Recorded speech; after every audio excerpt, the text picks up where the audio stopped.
hay veces que uno prevé las cosas con mucha anticipación, las organiza con mucho cuidado y después se frustran, no resultan. Y no fue lo que ocurrió con esta muestra aquí en Local 15, porque realmente surgió entre gallos y medianoche, como uno suele decir. Yo no tenía intenciones de mostrar obra este año, es más, tengo un libro de poemas que ya está editado y que con el apoyo de Marita Gimpel teníamos la intención de presentar, lo vamos a presentar naturalmente, pero esa presentación de algún modo se tuvo que postergar por la aparición de este proyecto. Un proyecto muy lindo realmente, del que estoy muy satisfecho y que me conectó nuevamente con la plástica. En alguna oportunidad, cuando tuve que mandar un currículum para la revista Barullo, yo decía que para mí era un poco traumática esta condición ambigua o anfibia de nadar en dos aguas casi simultáneamente, es decir, en el mundo de la plástica y más que nada últimamente en el mundo de la literatura, de la poesía más concretamente, pero bueno, de juntar el vicio y volver nuevamente a la plástica, creo que fue una experiencia muy satisfactoria realmente. Me dio mucha alegría. Había obra que ya había, había una sola obra que ya había sido mostrada en una galería de Buenos Aires, de una amiga de Pelusa Bordwick, y el resto, bueno, fue elaborado para esta muestra específicamente, o no había sido exhibido nunca antes.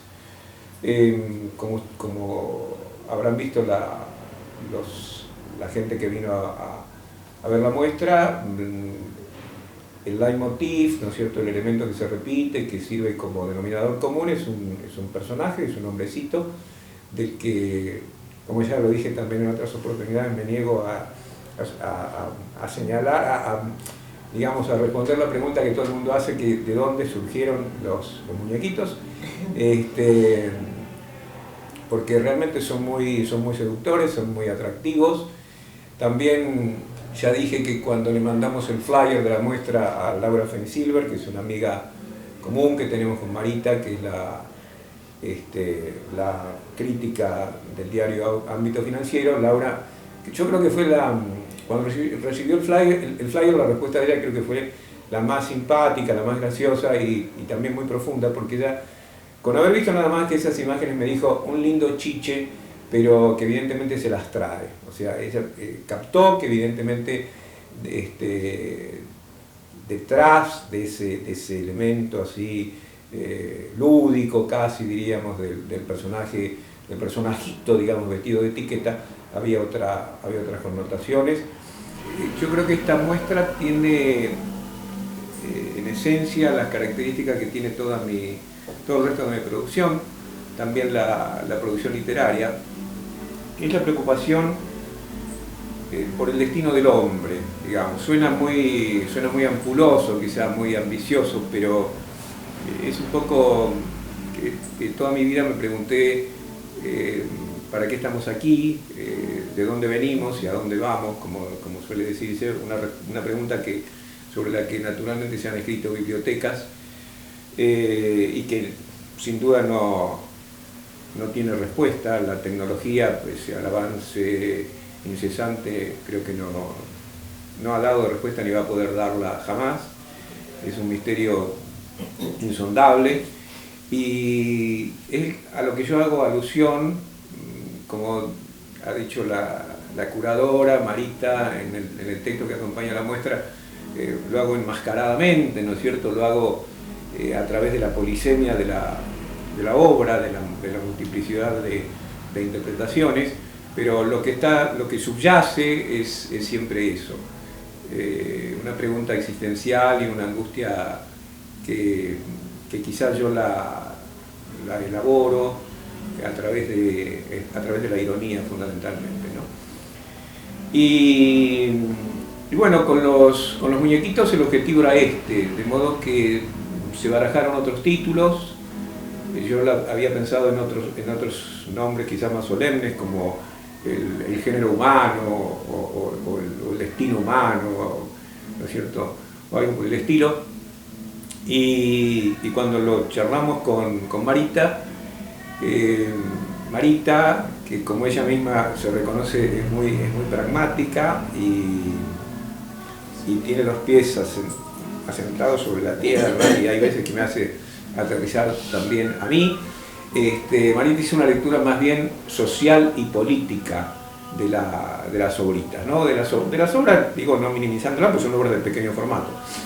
Y de ahí surgió esa antinomia también, esa contradicción entre un título tan grandioso como es el de Sinfonía Heroica, que la tercera sinfonía que compuso Beethoven, que marca es una bisagra, marca un quiebre en su producción. Es decir, Beethoven con esta obra deja de ser, digamos, deja de estar tan atado a la música de sus predecesores inmediatos como Haydn y Mozart. O sea, creo que es una sinfonía que marca su ingreso al romanticismo. De modo que la muestra tiene todo un nombre y jugamos un poco con esa contradicción, ¿no? Entre ese nombre tan pomposo y los personajitos estos, que también lo he dicho en otras oportunidades, que son todos, que de algún modo se parecen al hombre, al individuo. Cuando hablo del hombre, naturalmente todavía no adopté el lenguaje inclusivo. Cuando hablo del hombre y de la mujer, pero los hombrecitos, que naturalmente representan al hombre y a la mujer, son todos iguales y sin embargo son todos distintos, porque la matriz original es siempre la misma, pero tienen la particularidad de que los ojitos, las boquitas, en fin, todos los detalles mínimos han sido pintados en cada oportunidad, en cada personaje en particular, de modo que tienen en común con el género humano, con cada uno de nosotros, que en esencia somos todos iguales, pero se da también esa infinita contradicción de que somos todos iguales, pero somos todos distintos e irrepetibles. Con respecto al hecho de que los hombrecitos son poderosos y de algún modo representan el poder, sí, posiblemente sea una de las facetas, ¿no es cierto? Pero no solo. A ver, Rosa Aragone, que vino a ver la muestra, y charlábamos telefónicamente, ella decía, cuando yo le hablaba de que un poco el sentido primero o el propósito primero era representar la lucha por la vida, ella imaginaba, bueno, también haciendo una lectura similar a la de Marita, ¿no? Es decir, social y política. Ella pensaba que los hombrecitos, si realmente estaban empeñados en la lucha por la vida, no podían estar vestidos de etiqueta. O sea, ella se los imaginaba vestidos como un obrero que tiene que salir a la calle a luchar por la subsistencia. Yo no sé si es tan así, porque en realidad el muñequito, que tenía que un poco la pauta a respetar era que tenía que ser siempre el mismo, es decir, no podía modificarse. Yo creo que lo que representa es la lucha por la vida de todo ser humano, o sea, con todo lo que eso implica, ¿no es cierto? Yo estoy firmemente convencido de que los problemas existenciales del hombre contemporáneo, más allá de los más inmediatos, que son naturalmente económicos, y en este momento el país atraviesa por una situación particularmente compleja, pero yo creo que los problemas del hombre siempre han sido y van a seguir siendo los mismos, que son nacer, crecer, reproducirse y morir como cualquier otra especie, con el aditamento nada pequeño de que tiene que insertarse en una sociedad, ¿no es cierto?, en una determinada cultura, Bueno, no creo que los problemas que tenía Ramsés II sean distintos de los que pueda tener el hombre contemporáneo, ¿no? No sé si es claro lo que digo.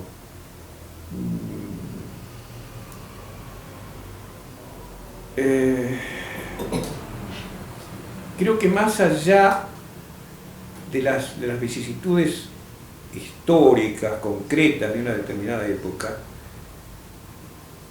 la lucha del hombre, de algún modo, y eso justifica, lo charlamos con Marita, y eso a lo mejor justifique también lo de Sinfonía Heroica, siempre es épica, siempre es una especie de epopeya, ¿no?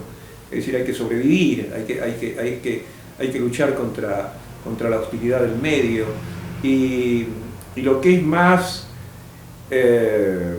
angustiante aún es que quizás no sabemos por qué lo hacemos.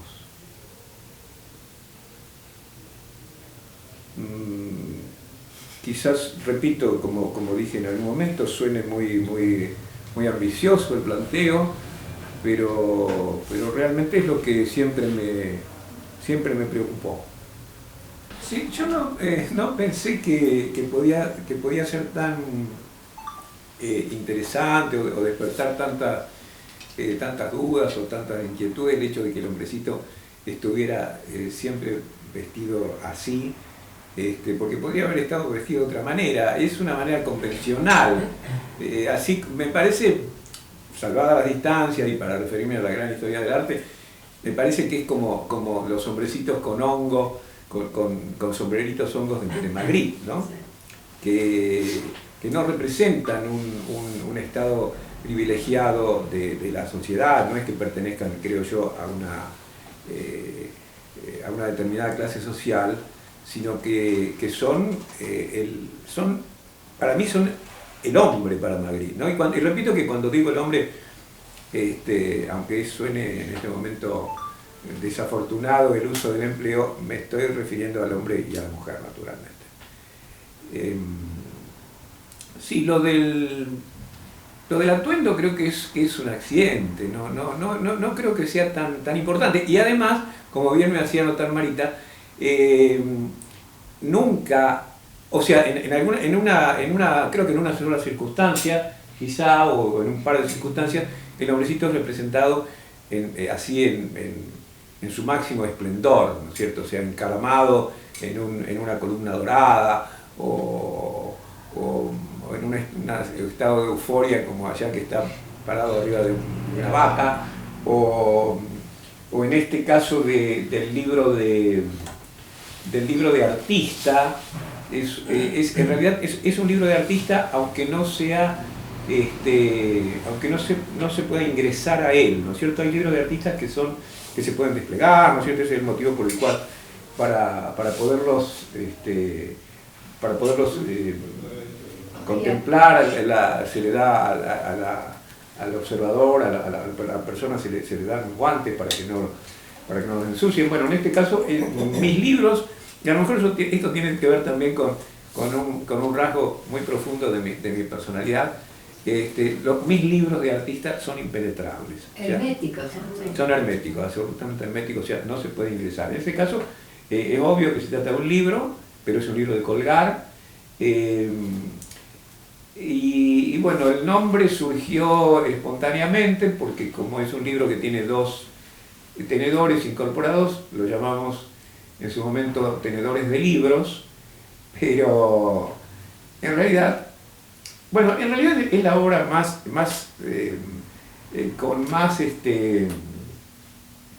digamos, que constituye una alusión histórica concreta, sí, porque, claro, está la bandera argentina, o sea, que tiene que ver con un poco con la depredación, con la avidez, con la... El tema del poder que claro. Lo mencioné ahí. Y los tenedores de la emergencia alimentaria. Sí, fíjate que está de moda ahora. De manera mucho más dramática, y ahora me doy cuenta en un análisis posterior, Graciela Sacco utilizó el tenedor también como, Sí. como un emblema de apoderarse de América Latina, ¿no es cierto?, por parte del imperio, por parte de los países del primer mundo. Recuerdo una mesa muy grande de ella, una mesa de comedor, en la que había un mapa de los países de América Latina con un tenedor clavado. Esto yo creo que es menos dramático, ¿no? Es como repito, como dice Marita en el comentario, lo mío es más sutil, el mensaje está no es tan directo. Pero cuando veo también a los tres hombrecitos que tienen flotando como si fuera un plato volador, una papa, que la papa la he utilizado también en otras circunstancias, me parece que es atinada la lectura que hace Marita cuando habla de la distribución de la riqueza, ¿no? Y hay muchas referencias al hombre en sociedad. Hay una en la que hay el hombrecito está parado delante de un frasco que tiene como etiqueta una estampita que reproduce el corazón de Jesús. Claro. Y bueno, que es muy obvio que es una alusión irónica al auxilio de la religión, ¿no? Y eso es tiempos modernos de Chaplin. Claro, eso mucha gente vio, sí, muchos vieron en esa obra Tiempos Modernos de Chaplin. De Chaplin. Sí. Claro, porque ahí los personajes están un poco como capturados en un engranaje, pero en realidad también esto tiene que ver con uno de los posibles títulos que barajamos con Marita, que se iba a llamar Fábrica, porque hay un poema que, bueno, hoy lo iba a traer, lamentablemente no lo traje conmigo, que se llama Fábrica, que es de mi último libro, y en el que yo hablo de que, digamos, es una ironía sobre una posición teísta, digamos, de la creación, porque el poema se llama Fábrica y habla de que en la fábrica de hombres suspendida en las nubes algo falló. O sea que, contradiciendo un poco la doctrina evolutiva de Darwin y adhiriendo sarcásticamente a la doctrina creacionista de la Iglesia, es como que en esa fábrica suspendida en las nubes, no recuerdo muy bien todos los versos, pero dice que una pluma de buitre o algo estropeó quizá el elixir fabricado con rubores de ángeles y moléculas del manto de la Santísima Virgen, con lo cual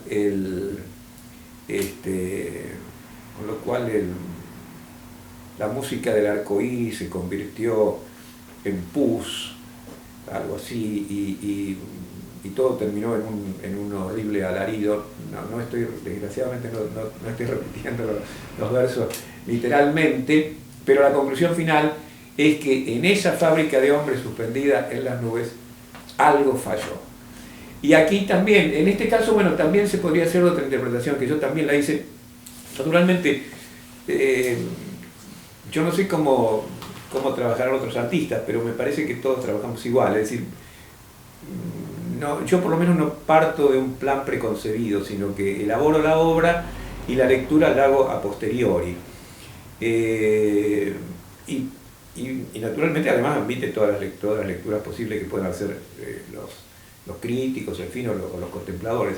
En este caso, lo que yo deduje a posteriori fue que era una obra en la que más bien se hacía referencia al engranaje social, ¿no es cierto? Es decir, a todos esos mecanismos que están destinados a perpetuar, digamos, a asegurar la continuidad de las sociedades, con todo su vicio, con todas sus lacras y con todas sus cosas positivas, naturalmente, ¿no? María Angélica decía hace un momento que yo la sorprendía con cada muestra, y yo le respondí un poco en serio, un poco en broma, que a lo mejor de ahora en más iba a dejar de sorprenderla porque quizás dejara de producir obra plástica. En realidad estoy muy dedicado a la poesía. Yo escribo desde toda la vida, pero escribí durante muchos años, prologué catálogos de casi todos los artistas de la ciudad y escribí durante mucho tiempo sobre historia del arte o sobre crítica de arte. Hasta que un buen día, y tenía mucho pudor, digamos, en encarar el tema de la poesía, porque creo que tanto mi obra plástica, digamos, como los textos que escribí también sobre ese mismo tema, de algún modo estaban impregnados de poesía. Recuerdo haber escrito en una oportunidad un comentario sobre una obra de Milton Serva para un catálogo de un homenaje que se le hizo al grupo Litoral. Y cuando leyó mi comentario Rubén de la Colina, que de algún modo había sido mi maestro, él me dijo: mira, esto está muy bien, pero no es crítica de arte. Y después hubo otra gente amiga que también me dijo que me instó a que empezara a escribir poesía. Repito, debo admitir así con honestidad que me costó abordarla, pero bueno, ahora es lo que estoy haciendo últimamente y es lo que más me gratifica. En realidad la obra, para mí no... Creo que hay una anécdota de Renoir que decía que parece ser que uno de sus maestros, para humillarlo, le dijo algo así como: pero usted se divierte pintando. Y entonces él le respondió que si no me divirtiera, no pintaría. En mi caso no ocurre eso, ¿no? Es decir, para mí el luchar con la obra es penoso, me genera mucha ansiedad, soy muy perfeccionista y cuando hasta diría que obsesivamente perfeccionista, y bueno, y cuando no logro lo que quiero me frustro enormemente. También me pasa naturalmente con la literatura, pero posiblemente sí, al final uno dice estas cosas y después se desdice o las encara de otro modo, ¿no? Pero posiblemente si tuviese que seguir produciendo, quizás me dedicara más al dibujo del que provengo, ¿cierto? En alguna oportunidad hice dibujo muy preciosista, particularmente dibujo a lápiz o a tinta, pero siempre digo que como mis trabajos plásticos son muy elaborados, es como que el vuelco afectivo primitivo es como que se va enfriando. Los poemas yo los trabajo muchísimo, naturalmente, no salen de primera intención. No sé si a alguien le saben de primera intención. Algunos dicen que Manucho Mujica Lainez escribía así, casi sin corregir. Pero de todos modos es como que el poema me brinda una satisfacción más inmediata, digamos, es decir, puedo y quizá puedo volcar más directamente lo que siento, ¿no? Es decir, lo que emotivamente me ha movilizado. En este momento estoy leyendo muchísimo, mucho más de lo que leía antes, y estoy abocado prácticamente a producir poesía. Publiqué ya 3 libros de poesía, que fueron La casa en llamas, Fin de la edad de oro fue el segundo, que fueron casi libros de artista, porque los trabajamos mucho con el editor. El tercero se editó en Córdoba, lo editó Alción, que fue Paraíso Negado, y ahora lo que de algún modo la preocupaba a Marita, y yo también tengo que hacerme partícipe de esa preocupación, es que esta muestra, con ser tan gratificante y tan hermosa, de algún modo fue una cuña que se interpuso y que impidió que el libro que ya está publicado, que ya está editado, e incluso está en las librerías, que se llama Zelda, lo presentásemos. A mí no me gusta mucho la simbología, esto significa esto o esto significa, no Claro. le busco al arte porque para mí, si seguro. yo quiero decirlo, lo digo con palabras, no es necesario que lo pinte. Naturalmente. Yo sí, que sí. me considero Totalmente una de acuerdo. pequeña artista. Pero yo hoy, por ejemplo, que pasé un día con todo el simbolismo de la muerte, porque vengo Sí. de un velorio y con Ujú. todo lo que significa y todo. Veo a los hombrecitos, esto para mí están vestidos de fiesta. Y yo pienso que a pesar de todos los problemas de la humanidad, Ese es el final que tiene que la vida es una fiesta. A pesar de que, Sí, como decís vos, los egipcios tenían los mismos problemas que el hombre de hoy, la vida sigue siendo una fiesta. Yo la considero así. Y los veo vestidos de fiesta, más que vestidos de poder. Claro, yo voy claro. a una fiesta de frac. O sea, los veo como frac. Esa es mi interpretación, cuando nunca me gusta hacer este tipo de interpretaciones, pero ya que estamos hablando en Está confianza, bien, sí. La vida Eh, es maravillosa, el hombre es la que la distorsiona a veces. No sé, La vida es es increíble, como- hermosa. Claro. bueno, porque todos También le son los dijimos hombres lo que que hacen pensábamos, Sí, yo maravillosas no te quise hacen decir. Bueno, ¿Cómo? la depende. tragedia, ¿no? Depende, bueno, Ajá. sí. Entonces también está Y un bueno, poco porque el hombre. Porque el hombre, el la ser fiesta humano es la tragedia. parte de la vida. Sin el ser humano la vida no existe. Pero a lo que yo voy es No que sé, la si se vida, extinguiera el género humano, creo que el resto de bueno, la la vida naturaleza- desaparece. ¿Qué vida? ¿no? No, La vida las del ser humano. plantitas van a seguir Bueno, viviendo. Las ojalá, bestias van a seguir ojalá. portando Las felices y cucarachas, contentas de que sí, nadie sí, las sí, asesine. posible. Es posible. Pero hay dos sí. cosas que me parecen súper importantes, que era el reírse, salva, y otra cuestión de preguntarle al otro, ¿con qué te puedo ayudar yo? Exacto, ¿no? total, Esta cuestión total. que todo el tiempo estamos viendo a ver qué nos puede brindar el otro para estar mejor Total. yo, y creo que por ahí no pasa la pregunta, sino que te puedo brindar yo a vos para Exacto. mejorar tu vida. Eso es la vida. Eh, Comunicarse con claro. los demás. En realidad,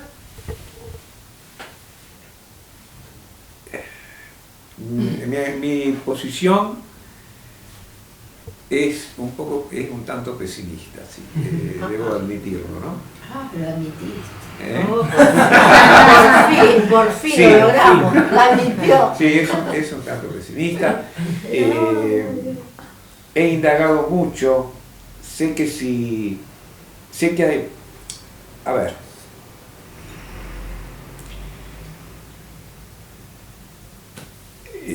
calculo que debe haber seres que por un esfuerzo y por un trabajo espiritual muy, muy grande y muy profundo, a lo mejor pueden alcanzar una visión de las cosas como realmente son y conectarse con algún poder, digamos, universal, con alguna fuerza universal que no se puede traducir al lenguaje discursivo, que la mente humana no puede vislumbrar. Pienso en el caso del Buda, pienso en el caso de seres espirituales muy evolucionados, pero creo que esa es una búsqueda muy válida, ¿no? Thoreau, que fue un filósofo norteamericano que vivió muy aislado, pero que parece ser que trató no de concebir y no de elaborar la filosofía como algo puramente teórico, sino de vivirlo realmente. Bueno, leía la Bhagavad Gita, o sea, estaba muy, muy influido por las disciplinas de Oriente, que yo creo que están mucho más cercanos de la verdad, por llamarla de alguna manera, totalmente inapropiada que nosotros, que los occidentales, ¿no? Yo creo que esa faceta del hombre existe, no cabe duda, y yo creo que María Angélica ha buceado mucho en eso. Yo lo hice en algún momento de mi vida, medité, ahora últimamente lo hago con menos frecuencia, quizás por, no sé si por vagancia o por pero bueno, sí, debo admitir que como Schopenhauer en algún momento, al final de su vida cambió, pero en algún momento creo que soy una suerte de filósofo pesimista. Digo filósofo porque yo realmente puedo analizar mi propia obra y la ajena. En realidad no ocurre con todos los artistas plásticos y está muy bien que así sea, porque el artista, como bien dijo Silvano, se expresa a través de su obra, es decir, no tiene por qué teorizar. Algunos lo han hecho, pero otros no. Se dice que Ortega y Gasset, en algunos estudios muy interesantes que tiene dedicado a Velázquez, dice que Velázquez era mudo, prácticamente, o sea que no hacía declaraciones públicas ni analizaba nada. Es decir, él producía su obra plástica y era digamos, un empleado al servicio del monarca, al servicio del rey. Pero sí, yo no sé si los veo a los hombrecitos vestidos de fiesta. Lo cual no quiere decir que la lectura de Silvano no sea perfectamente... Los contempladores damos para todas las cosas. Naturalmente, claro, por supuesto que sí.